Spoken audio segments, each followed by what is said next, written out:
Hello, salut à tous. Aujourd'hui, fabrication de nourrisseurs. Alors après avoir fabriqué des corps de ruche, des hausses, il nous reste du bois. Pourquoi? Parce que le fournisseur de bois, quand il nous donne des planches, il y en a, elles sont fendues, comme celle-ci. Elle est fendue sur quasiment 50 cm. Donc pour eux, ils les mettent en plus dans le lot. Donc avec les planches qui sont abîmées, je vais tenter de fabriquer 10 nourrisseurs. Ce qui veut dire qu'en gros, le nourrisseur me coûtera 0 €, si ce n'est le contreplaqué qui va être au fond, que j'avais en stock. Donc je ne le paye pas, mais il y a un moment, je l'ai payé. Donc ces planches-là, on va les débiter en bonne longueur, qui sont les mêmes que pour les ruches et pour les hausses.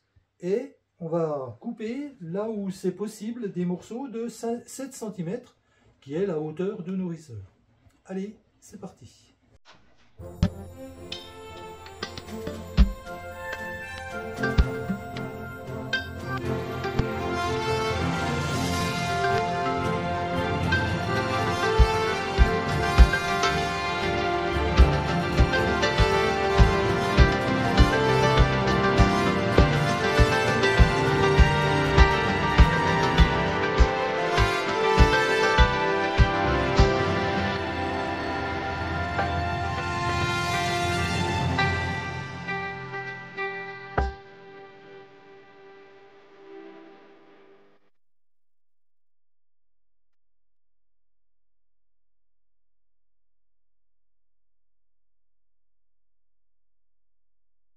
Alors ça y est, on a préparé tous nos morceaux pour faire le nourrisseur, donc c'est quand même plus long que de faire un corps de ruche ou de faire une hausse.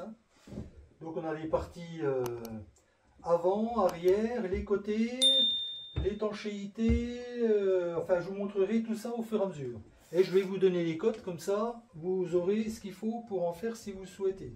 Donc ça c'est la partie arrière du nourrisseur, donc ça fait 430 de large, comme les ruches et puis comme les hausses.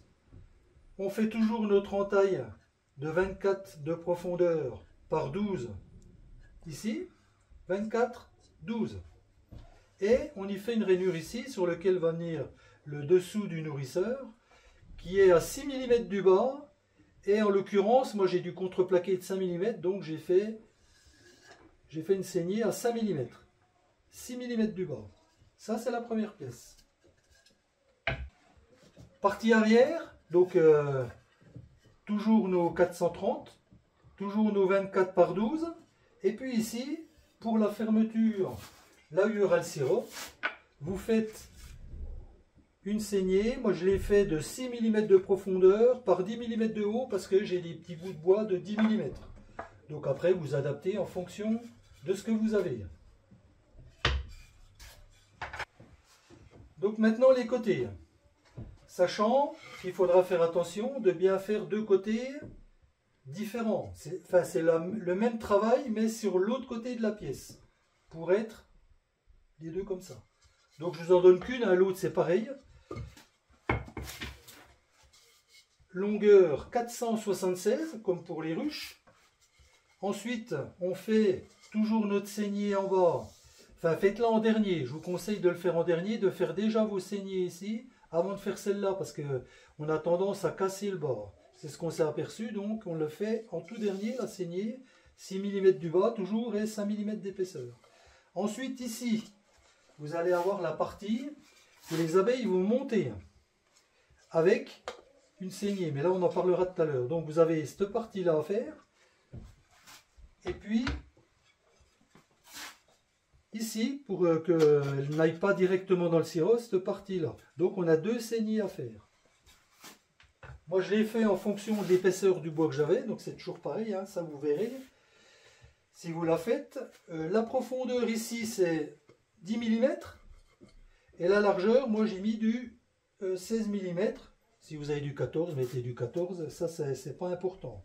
Et la hauteur totale de cette chose-là, alors, je ne l'ai pas sur ma feuille, c'est 55. Et ensuite, la deuxième saignée qui est ici, moi je l'ai fait à 5 mm de profondeur, sur une largeur de 14 et la hauteur, vous allez jusqu'à la gorge. Voilà, vous faites un côté comme ça et la même chose pour l'autre côté. Alors ensuite, le séparateur que nous avons fait arrondi pour que les abeilles puissent monter, passer au-dessus, redescendre pour prendre le sirop qu'on leur a donné. Donc c'est un séparateur qui fait l'étanchéité.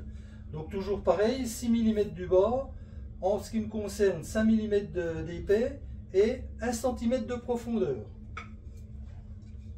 La longueur, bon après c'est vous qui voyez en fonction de ce que vous faites. Moi je les ai fait à 404 de longueur sur 55 de hauteur.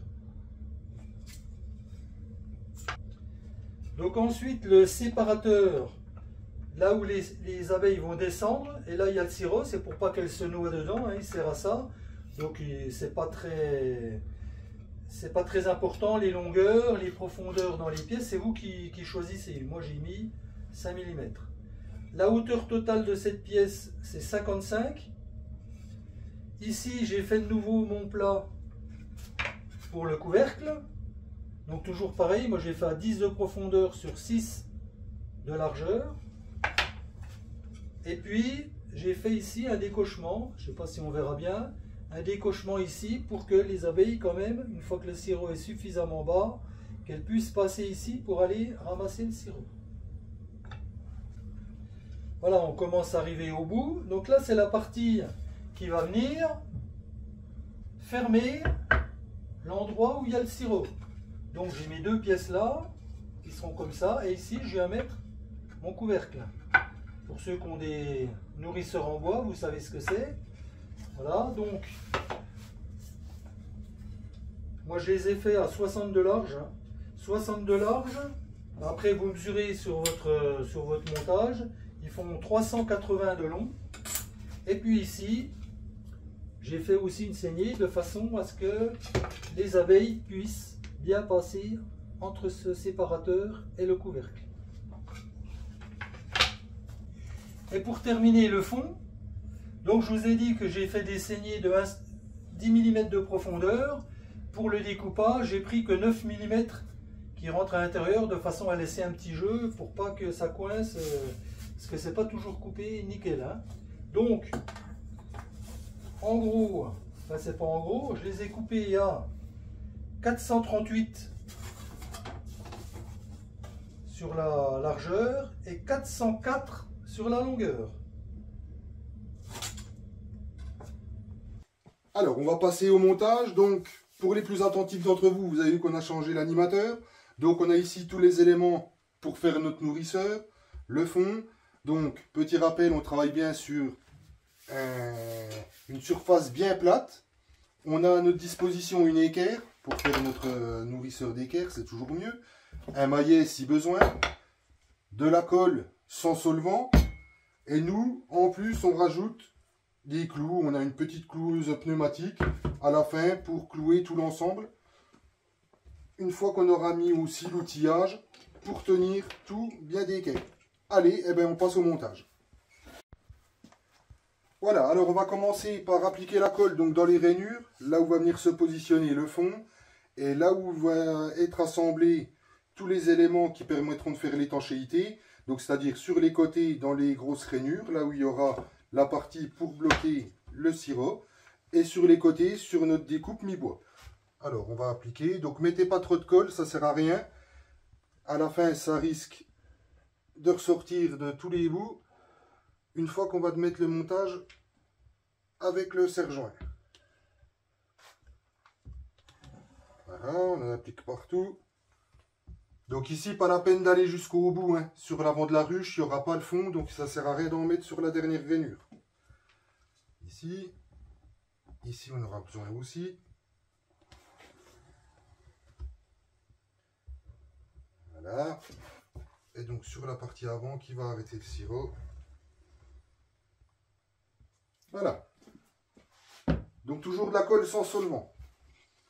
Alors, pour l'assemblage, on va prendre un côté. On va positionner notre fond. Ensuite, on va mettre l'élément qui permet de bloquer le sirop vers l'avant de la ruche. Voilà. Ensuite, on va mettre l'arrière ou l'avant, suivant depuis où vous regardez ou comme ça vous arrange. On va mettre le deuxième côté. Donc tout vient bien se mettre comme il faut. Voilà, l'avant ou l'arrière. Je crois que j'ai pris la mauvaise pièce. Je me suis trompé de pièce, je prends la bonne. Qui est donc celle-ci. On a besoin de rajouter de la colle sur le montage mi-bois.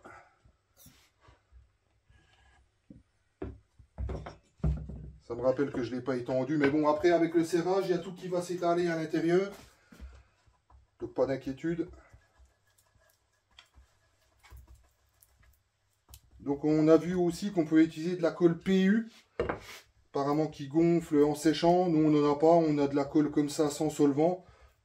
On n'a pas voulu racheter de la colle, donc on utilise celle-là.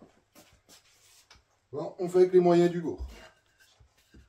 Voilà, la partie avant de la ruche. Voilà, ensuite on va mettre notre outillage. Je vais avoir besoin d'un assistant.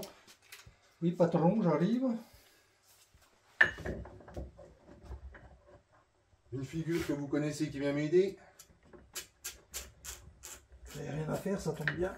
Ben voilà, voilà, donc on met aussi, on vérifie notre équerrage qui est pas trop mal en soi.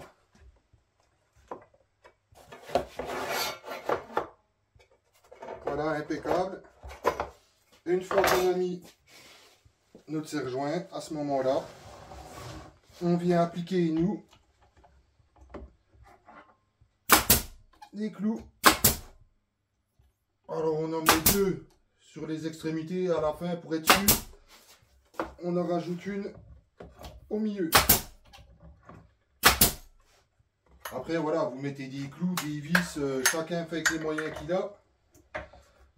On a une cloueuse, ça aurait été dommage de ne pas s'en servir. Voilà, on va faire pareil de ce côté-là.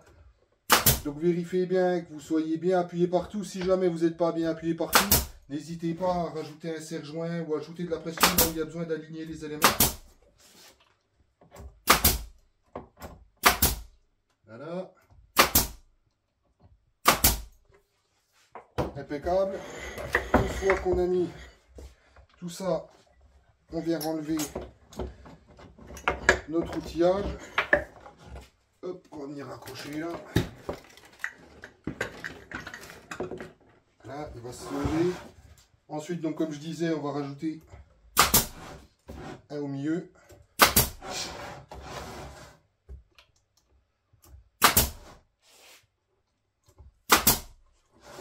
Et à la fin, pour terminer, il me manque un morceau. Voilà, donc j'ai récupéré mon dernier élément, celui qui permettra de mettre le petit chapeau ici sur le passage des abeilles et qui va les empêcher de passer dans le nourrisseur quand il est rempli, parce qu'il y a les petites découpes. Donc on vient de mettre ici, là où c'est prévu, si j'y arrive. Voilà, donc on vient se mettre à ras au-dessus. Voilà, et une fois qu'on l'a mis en place,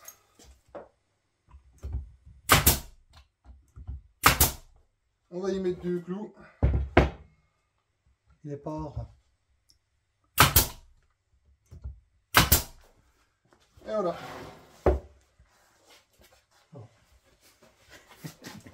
Voilà, la confiance règne. Le nourrisseur est fini d'être fabriqué. Donc vous voyez, si vous mettez trop de colle, ça ressort, donc on va essuyer. Et voilà, un nourrisseur prêt. Voilà.